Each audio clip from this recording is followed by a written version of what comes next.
Hello, I'm Jake. I'm James. Elijah's here, but he's gone now. We were researching quantum computers. We are going to explain how quantum computers can take in data so fast and how to store so much information today. And as you look at our drawing, this is the quantum computer, and these strands right here are the data that are being moved fast and quick. The first step in learning quantum computers is quantum superposition. States that physical systems may be one of many configurations, arrangements of particles or fields. It's a general state is a combination of all those possibilities. And imagine touching like a pawn with on two different places. That would create like waves that would spread, and then that would create a more complex pattern. So think of it as like that. Alright, so now we're talking about qubits. Quantum qubits to be exact. They're a quantum mechanical angular version of a bit, so like a gigabyte or like a terabyte or stuff like that we use in normal computers.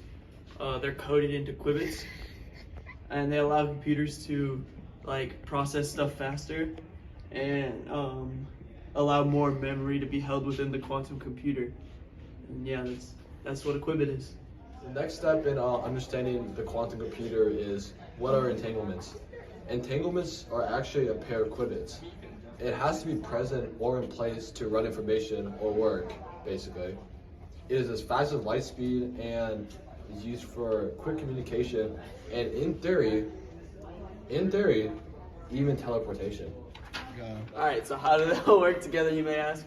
Well, they use entanglement of the qubits to predict probabilities related to the superposition, and that helps us to perform a service of operations.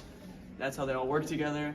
And just drawn by this diagram, we got the qubits and the quantum logic gap, which is where like the entanglement and the superposition go down, and they create energy, which is good for the service of operations. Today, you may get an epiphany. What do we use quantum computers for? Nowadays, we use quantum computers to take large data sets and operations for the future. And this translates them to combination chambers. That is the next step of the quantum computer. And as you can see, this is a quantum computer, and we are using it, and we're also working for everyday use, so everyone can have a quantum computer.